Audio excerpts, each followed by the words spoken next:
Everyone, welcome to the Arab Public School at home, e-learning platform. Good morning to all of you, and I hope you all are well at home. Today, now I'm going to discuss about next topic, and topic name is fire station.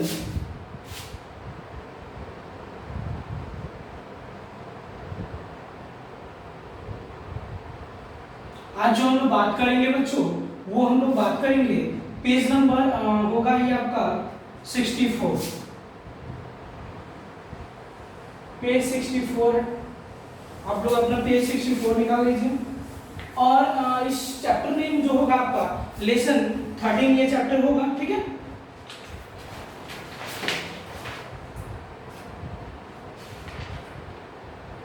आपका lesson 13 होगा, जिसका lesson name होगा आपका places, जगह स्थानों के बारे में हम लोग जानेंगे।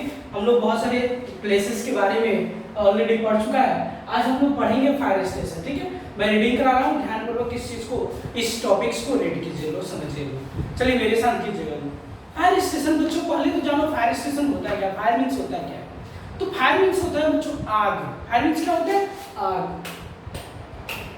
फायर मीन्स क्या होते हैं, आग। फायर स्टेशन, तो फायर स्टेशन है नहीं आग का जो स्थान हो, ऐसा कुछ नहीं। फायर स्टेशन वो होता है जहां पे आग बुझाने वाले इंस्ट्रूमेंट्स होते हैं, इक्विपमेंट होते हैं। अब ये नहीं कि आग के जगह को हम लोग, आग के स्थान को हम लोग फायर स्टेशन बोलते हैं, नहीं, ऐसा कुछ नहीं है। फायर स्टेशन क्या होता है, तो फायर स्टेशन बच्चों आग बुझाने के लिए जो इंस्ट्रूमेंट्स, इक्विपमेंट रखे जाते हैं जहां पे, उसको हम लोग बोलते हैं फायर स्टेशन। समझ में आ गया फायर स्टेशन क्या है। तो फायर स्टेशन आग को बुझाने वाले जो भी इंस्ट्रूमेंट है, इक्विपमेंट है, वो जो रखे जाते हैं जिस जगह पे, जहाँ पे होते हैं, या फायर वर्कर्स होते हैं, आग को बुझाने वाले जो लोग होते हैं, ये सारे कहाँ पे रहते हैं, फायर स्टेशन पे, ठीक है। तो उसी के बारे में हम लोग बात करेंगे। चलिए रीड करा रहा हूँ, ध्यानपूर्वक एक एक लाइन को, एक एक वर्ड को समझिए। A fire station is a place where firefighters are always ready to help in a case of fire. मैंने आपको ऑलरेडी बताया था, पहले ही बताया था कि फायर स्टेशन क्या है। फायर स्टेशन एक प्लेस है, जगह है जहां पे आग नहीं होता है, जहां पे आग बुझाने वाले लोग होते हैं, यानी फायर फाइटर होते हैं। और वो पहले से ही ऑलरेडी क्या रहते हैं, वो तैयार रहते हैं। सपोज करो कि कहीं आग लग जाए, अच्छा ऐसा हो ना, लेकिन कहीं आग लग जाते हैं बच्चों, तो आप बताइए आग लगने के बाद हम तैयार होंगे, फायर फाइटर्स लोग तैयार होंगे, तब जाएंगे आग बुझाने। तब तक पता चलेगा पूरा का पूरा क्या हो गया है, जल के खत्म हो गया। इसलिए पहले से ही ऑलरेडी फायर फाइटर्स जो होते हैं, आग बुझाने वाले जो लोग होते हैं, पहले से ही तैयार रहते हैं। किस लिए तैयार रहते हैं बच्चों, तो आग को बुझाने के लिए, ठीक है। यहाँ पे यही बोला है। तो fire fighter station is a place, fire station जो होता है एक जगह होता है, वेयर जहां fire fighters are always ready. Fire fighter जो आग बुझाने वाले लोग होते हैं, वो हमेशा तैयार रहते हैं to help in a case of fire. किस लिए तैयार रहते हैं, तो कहीं आग बाय द वे आग लग जाए, उस आग को बुझाने के लिए पहले से ही वो लोग क्या रहते हैं, रेडी रहते हैं। Fire fighters quickly reach the place of fire on A fire brigade trucks. Fire fighters जो होते हैं बच्चों, वो पहले से ही रेडी रहते हैं, और इन केस कहीं आग लग जाए तो क्या होते हैं, फायर फाइटर्स तुरंत वहां पे क्या करते हैं, क्विकली, वेरी फास्ट, मिनटों सेकंडों में क्या होते हैं वहां पे, वो पहुंचते हैं, और पहुंचने के बाद आग बुझाने का काम करते हैं, ओके। और वे जाते हैं कैसे, तो फायर ब्रिगेड्स, ट्रक्स। नेक्स्ट बात करते हैं हम लोग दे वियर। अब देखो जो आग बुझाने वाले लोग होते हैं, वो कौन से कपड़े क्या पहनते हैं। मान लो कि जो आग बुझाने वाले लोग होंगे, वो नॉर्मल चीज तो नहीं पहनेंगे, क्योंकि आग में जाएंगे तो आग उन्हीं को पकड़ लेगा। तो वे लोग क्या पहनते हैं, तो वे लोग अपनी सेफ्टी के लिए, अपनी सुरक्षा के लिए क्या क्या पहनते हैं, तो दे वियर, वे पहनते हैं हेलमेट्स। हेलमेट जो सर में पहना जाता है, देखते हो ना बाइक चलाते वक्त हेलमेट लोग पहनता है, वैसे ही होता है helmet. They wear helmet and fire proof clothes. वे क्या पहनते हैं, तो हेलमेट पहनते हैं, और साथ साथ फायर प्रूफ क्लॉथ्स पहनते हैं। Fire proof clothes it means कि वैसा कपड़ा जो उन्हें आग से क्या कर रहा हो, प्रोटेक्ट कर रहा हो, आग से बचा रहा होगा, ठीक है। They save our life and property. अब देखो फायर फाइटर का सबसे इंपॉर्टेंट कार्य क्या है, तो फायर फाइटर का इंपॉर्टेंट कार्य है कि जहां पे आग लगते हैं उस आग को बुझाना और उन लोगों को, उनके संपत्तियों को बचाना। सपोज करो किसी कंपनी में आग लग जाए, तो किसी कंपनी में आग लग जाए, कंपनी जल जाएगी, तो फिर फायदे क्या, सारे नुकसान ही नुकसान। एक प्रकार से कंपनी क्या होती है, हमारी प्रॉपर्टी होती है, संपत्ति होती है। अब उस संपत्ति में आग लग जाए तो उसको कौन बुझाते हैं, हमारे फायर फाइटर्स। तो ये हमारे जीवन को और साथ साथ हमारी संपत्तियों को सुरक्षा करते हैं, प्रोटेक्ट करते हैं, ठीक है, सेव करते हैं, बचाते हैं। नेक्स्ट बात करेंगे बच्चों, वो हमारा होगा मार्केट। मार्केट ऑलरेडी आप लोग जानते हैं कि मार्केट एक प्लेस होता है, जगह होता है। मार्केट क्या होता है बाबू, तो मार्केट भी एक जगह होता है जहां पे हम लोग क्या करते हैं, वस्तुओं को खरीदने का काम करते हैं। मार्केट क्या होता है बच्चों, हमारा मार्केट भी एक हमारा प्लेस होता है, जगह होता है जहां से अपने वस्तुओं को, सामानों को खरीदते हैं। चलिए बात करते हैं मार्केट। एक और चीज बाबू, डिड यू नो, क्या आप जानते हो फायर स्टेशन के नीचे में दिया हुआ डिड यू नो, देखो यहाँ पे फायर स्टेशन के नीचे में यहाँ पे दिया, तो थोड़ा सा इसके बारे में जानते हो। क्या बोला है, sand, soil and water can be spread to stop the fire from spreading. मान लीजिए आग लग जाए, फायर फाइटर्स लोग आने में समय लगे उन लोगों को, तब तक आपको क्या करना चाहिए, तो आपको तुरंत उस पर सैंड, बालू, अगर पास में बालू हो तो बालू उठाकर फेंकना चाहिए, ठीक है, और नहीं हो सॉइल उठा लो, मिट्टी उठा लो, मिट्टी फेंको, मिट्टी को स्प्रेड करो चारों तरफ जिधर जिधर आग लगे हुए, पानी फेंको, वाटर फेंको, जिससे ये किए जा सकते हैं। तो स्प्रेडिंग जो होगा फायर का, जो फायर का स्प्रेडिंग होगा, स्प्रेडिंग मीन्स फैलाव, स्प्रेड मीन्स क्या होता है, फैलना। जो आग लगता है तो फैलने लगता है ना चारों तरफ, तो उस फैलाव को फैलने से हम लोग कैसे रोक सकते हैं, तो बालू फेंक कर, मिट्टी फेंक कर, ठीक है, ऐसे हम लोग क्या कर सकते हैं, उसको स्प्रेडिंग आउट से प्रिवेंट कर सकते हैं, रोक सकते हैं, ठीक है। मार्केट की मैं बात कर रहा हूँ। Market is a place where many shops sell different things. मैंने ऑलरेडी एक बात बताया था कि मार्केट जो होता है एक जगह होता है जहां पे बहुत सारे क्या होते हैं, दुकान होते हैं और अलग अलग वस्तुओं को बेचते हैं। जैसे बाजार जाओगे तो बाजार क्या होगा, सारी वस्तुएं, सब चीज आपको पहनने से लेकर खाने पीने तक, आपको ये स्नान करते हो साबुन वगैरह यूज करते हो, सर्फ वगैरह, सब चीज सारी थिंग्स मिल जाती है बाजार में, लेकिन सारे अलग अलग दुकान। जैसे मान लो कि आपको दाल वगैरह लेना है तो कपड़े की दुकान पे जाओगे नहीं, उसके लिए क्या होता है, किराना शॉप होता है ना।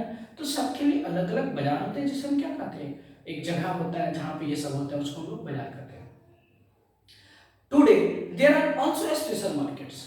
देखो वर्तमान में, पहले जो होता था बहुत सारे छोटे छोटे मार्केट हुआ करते, बाजार कहीं कहीं हुआ करते, लेकिन आज मॉडर्न एरा में, वर्तमान में there are also special markets. पहले एक ही दुकान होता था, एक ही दुकान में सारी चीज मिल जाती थी, लेकिन आज सारे के लिए, अगर आपको चप्पल लेना है तो चप्पल के लिए स्पेशल, शूज लेने हैं तो शूज के लिए स्पेशल शॉप, कपड़े लेने हैं, जींस टी शर्ट लेने हैं आपके स्पेशली कपड़े लेने, या स्पोर्ट्स के सामान लेने, खेलने वाले सामान लेने तो खेलने के लिए स्पेशल दुकान है, स्पोर्ट्स दुकान है। तो आज सारी किसी के लिए पर्टिकुलरली एक एक दुकान हो गया है मॉडर्न में, ठीक है। पहले था तो एक ही दुकान में सारे कुछ मिला करते थे, समझ में आया। नेक्स्ट बात करते हैं हम लोग सुपरमार्केट का। A supermarket sells many different things in a single building. Supermarket क्या होता है? सुपरमार्केट एक बहुत बड़ा बाजार होता है, जिस बाजार में, जिस मार्केट्स में बहुत सारी चीज मिल जाती है। एक ही बिल्डिंग्स में वो बड़े बाजार होते हैं, और एक ही बिल्डिंग, जैसे मॉल जानते हो, मॉल बड़ा बिल्डिंग, बहुत बड़ा बिल्डिंग होता है और उसी में सारी चीजें मिल जाती हैं। उसी प्रकार से एक सुपरमार्केट होता है। A mall is a single large building with many shops selling different things. एक मॉल जो होता है ये क्या होता है, सिंगल लार्ज बिल्डिंग। मॉल जो होता है बहुत बड़ा बिल्डिंग्स होता है, मकान होता है, इमारत होते हैं, विथ मेनी शॉप्स। इसमें क्या होते हैं, बहुत सारी दुकानें होती हैं इस मार्केट में, और वे सारे डिफरेंट थिंग्स को बेचते हैं, अलग अलग वस्तुओं को बेचते हैं। It also has restaurants. उसमें क्या होते हैं, रेस्टोरेंट्स भी होते हैं, सिनेमाज भी होते हैं, and other places for entertainment, और मनोरंजन के लिए और भी सारे बहुत सारी जगहें हुआ करती है, ठीक है। नेक्स्ट बात करते हैं प्लेस ऑफ वर्शिप। हमने तो अभी बहुत सारे ऐसा प्लेस देखा, जो प्लेस था किससे रिलेटेड, तो नेबरहुड था, फन विद नेबर, हमारे आसपास के पड़ोस में जो जो मेन प्राइमरी मतलब प्लेसेस होते हैं वो। अब जो बात करेंगे वो हम लोग प्लेसेस ऑफ वर्शिप यानी पूजा करने वाले स्थान के बारे में बात करेंगे। तो मैं आप लोग से जानना चाहता हूँ बच्चों कि पूजा करने वाले स्थान कौन कौन होते हैं, थोड़ा सा आप बताइए। चलिए बोलिए। हाँ बिल्कुल बोलिए। हाँ क्या क्या होता है? टेम्पल हो जाते हैं, मंदिर, मॉस्के हो जाते हैं, मस्जिद, क्या चर्च हो जाते हैं। यानी हमारे देश में यानी इंडियन कंट्री में डाइवर्सिटी है रिलीजन्स का, बहुत सारे विविधता वाले रिलीजन है, धर्म है, यहाँ पे अलग अलग धर्म है ना? हिंदू है, मुस्लिम है, सिख है, ईसाई। अब बताओ बाबू, अगर अलग अलग धर्म है तो अलग अलग उनकी प्लेसेस ऑफ वर्शिप भी होंगे, पूजा स्थल भी होंगे। जैसे आपको मंदिर है, टेम्पल है, वो किन लोगों के लिए होता है? तो हिंदू लोगों के लिए होता है। मॉस्क है, मुस्लिम लोगों के लिए होता है। चर्च है, सिख लोगों के लिए होता है। लेकिन एक चीज ध्यान दो बाबू कि तुम इम्पोर्टेंट थिंग्स ये है कि अलग अलग सारी आस्थाएं होने के बावजूद भी हम सारे क्या एक हैं, हम सारे पड़ोसी हैं, हम सारे भाई हैं, आपस में भाई बहन है, सब रिलेटिव हैं। समझ लो इस चीज को, एक दूसरे से बंधे हुए। क्यों? क्योंकि हमारी जो ब्रदरहुड की भावना है वही हम एक दूसरे से क्या करके रखिए, बांध के रखिए। बात करते हैं सबसे पहला प्लेस ऑफ वर्शिप यानी टेम्पल के बारे में। तो ए temple is a place of worship for the Hindus. Temple जो होता है बाबू, ये प्लेस ऑफ वर्शिप होता है, लेकिन किसके लिए होता है? फॉर द हिंदूज, हिंदू लोगों के लिए। लेकिन देखो जनरली ऐसा कुछ नहीं है बाबू, हिंदू लोग लिए तो उसमें मुस्लिम लोग भी जाते हैं, हिंदू लोग का है तो मस्जिद में मुस्लिम लोग भी यहाँ पूजा करते हैं। तो पूजा करने की आपके मैंने एक बात बताया था जिस टाइम आप लोगों को ये चैप्टर स्टार्ट किया था, उस टाइम जरूर ये बात बताया क्या कि अगर मान लो कि अगर एक को हम समुद्र मान लेते हैं, भगवान को, गॉड को मान लो कि समुद्र है, सपोज कर लो, ऐसा नहीं है, ठीक है, और बहुत सारी नदियां हैं, इन नदियों को सारे धर्म मान लो, अलग अलग धर्म मान लो, जैसे सिंधु, ब्रह्मपुत्र, सिंधु को हम इंग्लिश में इंडस बोलते हैं, ब्रह्मपुत्र को ब्रह्मपुत्र बोलते हैं, गंगा को गंगा बोलते हैं। तो the Indus, the Brahmaputra, the Sindhu, sorry ये द गंगा। सपोज कर लो ये तीन है, ये बहुत सारे हमारे आपका यमुना भी है, चिनाब भी है, रावी भी है, सतलुज भी है, गंडक भी है, कोसी भी है, बहुत सारी हमारी नदियां हैं। तो सपोज कर लो कि सारी नदियां जो है सारे धर्म है। ये सारी नदियां जहां से ओरिजिनेट होती है, उत्पन्न होती है, तो उत्पन्न होने के बाद कहां विलीन हो जाती है, जाकर मिल जाती है? बोलो बच्चों, सारी नदियां उत्पन्न होने के बाद तो एक समुद्र में जाकर विलीन होती है ना? बिल्कुल। तो ये सारी नदियों को अगर धर्म मान लें, अलग अलग वे से चलने वाली नदियां वो अलग अलग रूप में जाती हुई सारी किस में मिल जाती हैं? तो हमारे एक समुद्र में मिल जाती है। वैसे ही हमारे धर्मों के साथ है, हमारे धर्म जो हैं अलग अलग हैं, हिंदू है, मुस्लिम है, सिख है, ईसाई है, क्रिश्चियन, सब कोई। लेकिन ये सारे धर्म अलग अलग आस्थाओं को मानते हैं, अलग अलग भगवान को मानते हैं, अलग अलग रूप में भगवान को मानते हैं, लेकिन ये सारे का मैनिफेस्टो एक ही होता है कि सारे धर्म एक ही को पूजा करते हैं, वो है क्या? गॉड, हमारे भगवान है, अल्लाह है, जिसको अलग अलग रूपों में हम अलग अलग नामों से, अलग अलग रूपों से उनकी पूजा करते हैं। लेकिन वास्तविक रूप से ये जानेंगे हम कि ये सारे अलग अलग रूप से पूजा करते तो हैं, लेकिन ये किसकी पूजा करते हैं? तो सिर्फ एक की, जो है हमारे अल्लाह, जो है हमारे राम, जो हमारे गॉड है, भगवान है। समझ में आया? तो ये है हमारी आस्थाओं की, हमारे भगवानों पे तर्क वितर्क था, तो मैंने आपको बता दिया। देखो, आप किसी भी ढंग से अपने मन में या किसी देवी देवता का फोटो रख के पूजा करो या अपने दिल से उनकी पूजा करो, पूजा दोनों की सेम ही होगी, भक्ति सेम ही होगी, बस दिल से होनी चाहिए। अब ये नहीं कहा जाता है कि मन बटे पूजा पे कर पूजा ना, तो ऐसे नहीं होना चाहिए। पूजा कीजिए अपने दिल से, दिमाग से, आस्था से, ना ब्लेम हो जाएगी उसमें। अच्छा नहीं है, नहीं है तो कोई दिक्कत नहीं है। अब पूजा के उसके प्रति ही डेडिकेटेड ना हो जाओ कि आपको कोई धर्म के नाम पे आपको कोई ठग के लेके चला जाए। अल्लाह के नाम पे दे दो, गॉड के नाम पे दे दो, ये कर देंगे वो कर देंगे भगवान, तो कोई ठग के आपको गॉड के नाम पे चला जाएगा, तो ऐसा नहीं होना चाहिए। हाँ, अगर कोई हैंडीकैप्ड है, अगर कोई मान लीजिए कि मतलब हैंडीकैप्ड मतलब समझते हो ना, विकलांग, कोई काम नहीं कर सकता, अपने लिए वो पैसे नहीं कमा सकता है, तो उनके लिए हमें क्या करना चाहिए, अपने आदर सम्मान समर्पित करना चाहिए, कुछ ना कुछ उन्हें हेल्प करना चाहिए। लेकिन जो हैंडीकैप नहीं है, कुशल है, वो कुछ कर सकता है अपने पेट पालने के लिए, तो उसे हमें बिल्कुल पैसे नहीं देना चाहिए और ना ही कोई भिक्षा देनी चाहिए। क्यों? हम क्यों दें उसे? हम तो उसको और बेघर बना रहे हैं ना, भिखारी बना रहे हैं। अगर हम उसे देंगे तो और क्या होगा, उसका आदत लग जाएगी किसी चीज का, वो और बेघर हो जाएगा। नहीं देंगे तो अपने आप के लिए, अपने आप को रोजी रोटी करने के लिए स्ट्रगल करेगा, मेहनत करेगा, तो इसलिए हम उसे नहीं देंगे तो और वो मेहनत करेगा, अपने आप को डेवलप करेगा।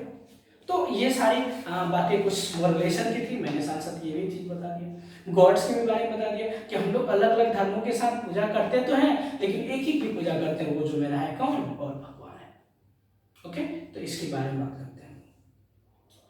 People offer sweets. अब देखो, ये जो टेम्पल जो होता है वो हिंदू लोगों के लिए वर्शिप प्लेस होता है, तो इसमें लोग क्या करते हैं, तो पीपल, मंदिर में लोग जाते हैं तो क्या करते हैं, people offer sweets, people offer करते हैं, स्वीट्स चढ़ावा देते हैं ना भगवान को, स्वीट्स चढ़ाएंगे, फ्लावर चढ़ाएंगे, फ्रूट्स चढ़ाएंगे ना भगवान को।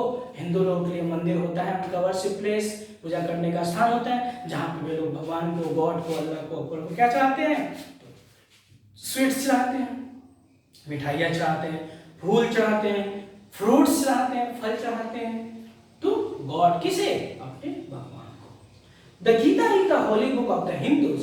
अब देखो, वो अपने भगवान को तो सारी चीज ये सब चढ़ाते तो हैं, लेकिन एक चीज इंपॉर्टेंट इसमें दिया है, द गीता। सारे धर्मों का एक एक अपना हॉली बुक होता है, यानी धर्म ग्रंथ होता है, जिसे हम लोग धर्म ग्रंथ कहते हैं, हॉली बुक को धर्म ग्रंथ कहते हैं। वो ग्रंथ है हिंदू लोगों का क्या, तो the Gita. Gita is the holy book of Hindus.